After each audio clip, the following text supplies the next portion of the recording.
I've not listened to the 911 call. Paging Adrian Rescue. I don't like to because it was a very bad night. Female, difficulty breathing.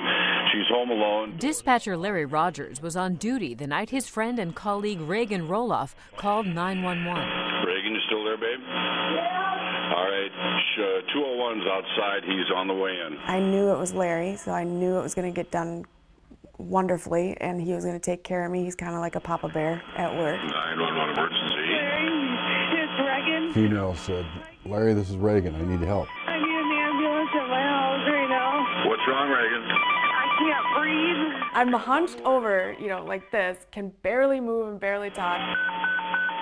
Paging Adrian Rescue, 409 West 3rd. Female having great difficulty breathing and moving. Within minutes, rescue workers reached Reagan and transported her to a nearby hospital. When I went home at 4:30, Reagan was in surgery. I didn't sleep well that night. I caught myself shaking. By that time, Reagan's fiancée, Lonnie, a local sheriff's deputy, was at her side.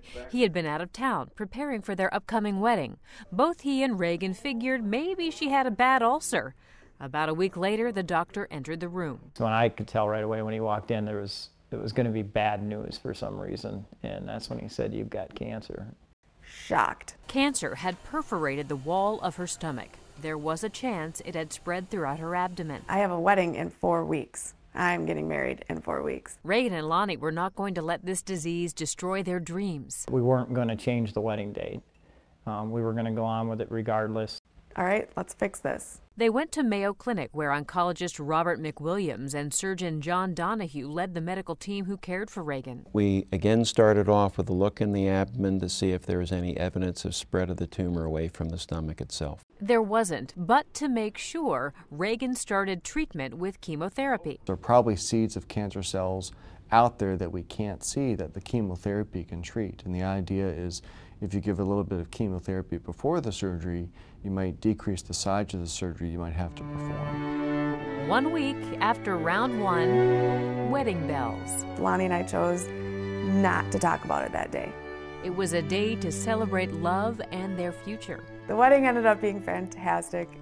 But afterwards, their work began. 2 more rounds of chemo, then surgery, which involved removing 2/3 of her stomach. A section of small intestine was then attached to the remaining stomach, allowing her to eat with few restrictions. Even after surgery, there was concern that cancer may still be present. Quite surprisingly, when the pathologist looked at all these slides, did not find any residual cancer. Yeah, come on, come on, woo! With treatment behind her, Reagan continues to get stronger. She's now cancer-free and back at work with Larry and the others she says are part of her work family.